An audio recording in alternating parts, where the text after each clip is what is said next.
میدان جنگ میں کرامتوں کا ظہور کیا جائے تو پھر انسان کا کردار کہاں جائے گا، پھر انسان کا اپنا عمل کہاں جائے گا۔ امام علی مقام رضی اللہ تعالی عنہ سے شاید یہ اتنی دیر کے بعد پیدا ہونے والا سوال اسی وقت کسی نے کہہ دیا تھا کہ امام علی مقام سے ان کے جانثاروں میں سے کسی نے عرض کیا تھا کہ آقا آپ ایسا کیوں نہیں کر دیتے کہ کوئی ایسا عمل کر دے، اپنے نانا نبی کونین صلی اللہ علیہ وسلم کی بارگاہ میں ایسی حاضری لگا دے کہ یہ سارے اس دعا کے ذریعے سے،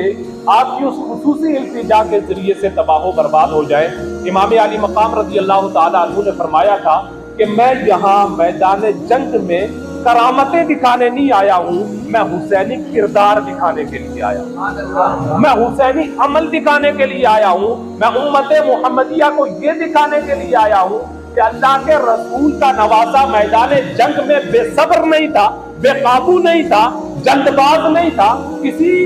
اپنے یا اپنے اہل و عیال کی جان کو بچانے کے لیے راہ فرار اختیار نہیں کی، بلکہ اپنے عمل اور کردار کے ذریعے سے یہ ثابت کرنے آیا ہوں کہ جو ایمانیات میں داخل ہو جاتا ہے، کلمہ پڑھ لیتا ہے، اللہ اور اللہ کے رسول کا ہو جاتا ہے، خدا کی قسم اسے اپنی جان سے زیادہ اپنا ایمان پسند ہو جاتا ہے،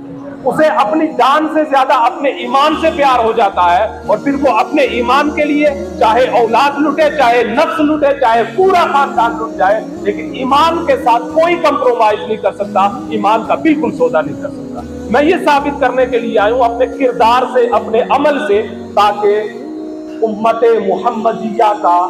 یہ کردار بن جائے کہ وہ کتنے بڑے صابر ہیں، وہ کتنے بڑے شاکر ہیں کہ اللہ کی اتنی آزمائشوں کے باوجود کبھی شکوہ نہیں کیا، کبھی شکایت نہیں کی اللہ کی بارگاہ میں کہ اے میرے رب میں تیرے رسول کا نواسا ہوں، میرے لیے اتنی پریشانی ہے۔ نہیں، میرے رب اگر تو نے میرے لیے مقدر فرمائی ہے تو میں ان کا مقابلہ کرنے کے لیے تیار ہوں، ان ساری آزمائشوں کو تو میرے اوپر مسلط کر لے، میں اس لیے تسلیم کروں گا کہ تیری رضا اس میں ہے، میری رضا بھی اسی میں۔ جب تو راضی ہے تو پھر میں بھی اسی کے اندر راضی ہوں۔ عزیزان گرامی وقار،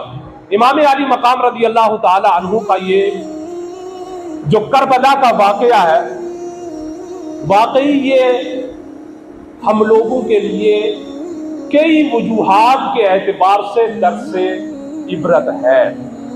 سب سے بڑا یہ کہ امام علی مقام رضی اللہ تعالی عنہ کے اوپر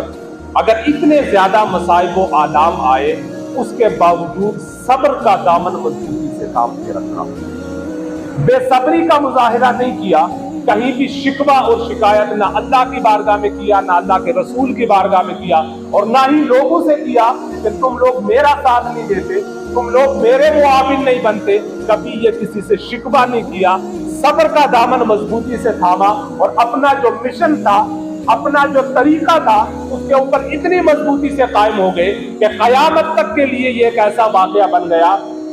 کہ ایمان اتنا اہم مسئلہ ہے کہ اس کے لیے اپنا سارا کچھ زبانی طور پہ نہیں، ایک شخص نے عملی طور پر اپنے کردار سے یہ ثابت کر کے بتا دیا کہ جو نبی پاک کا وفادار ہوگا، جو اپنے رب کو وحدہ لا شریک ماننے والا ہوگا، وہ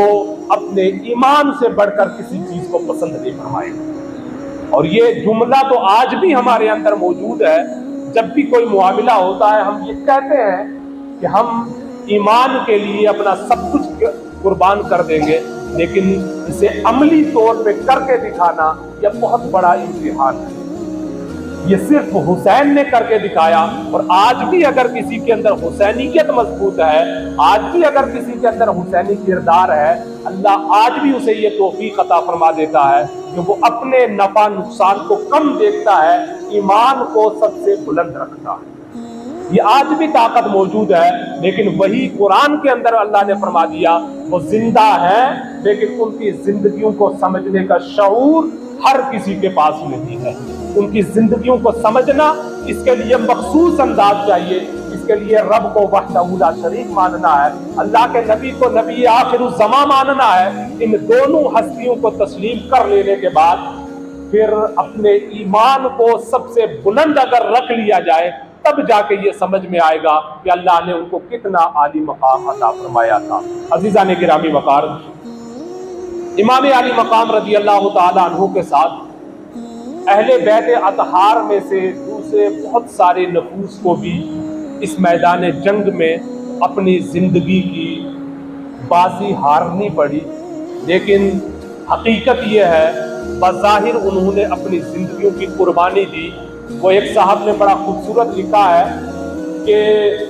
قربانی کی ابتدا حضرت اسماعیل سے ہوئی تھی اور قربانی کی انتہا حضرت امام حسین پہ۔ حضرت اسماعیل علیہ السلام کی قربانی کا حکم ہوا تھا، چھری گلے پہ رکھ دی گئی تھی لیکن چلی نہیں تھی، ان کی جگہ دمبا حاضر جنتی کر دیا گیا تھا اللہ کے حکم سے۔ اس گلے پہ چھری نہیں چلی تھی، وہاں سے قربانی کی ابتدا ہوئی تھی اور امام حسین کا گلا کٹ کے اس قربانی کا اختتام ہوا۔ اللہ نے اس قربانی کو قبول فرما لیا۔ عزیزان گرامی وقار، امام علی مقام رضی اللہ تعالی عنہ کا مقام و مرتبہ، ایک شہید کا کیا مقام و مرتبہ ہے وہ میں نے آپ سے عرض کر دیا۔ اللہ نے صاف لفظوں میں ارشاد فرما دیا کہ نہ انہیں مردہ گمان کر سکتے ہیں، نہ انہیں مردہ کہہ سکتے ہیں، بل احیاء، بلکہ وہ زندہ ہیں۔ ایک جگہ فرما دیا عند ربہم یرزقون، اپنے رب کی بارگاہ میں رزق بھی عطا کیے جاتے ہیں۔ اچھا، زندہ ہیں، اس سلسلے میں آپ حضرات یہ اچھی طرح جانتے ہیں، عام انسان بھی جب مر جاتا ہے، جب اسے اس دنیا سے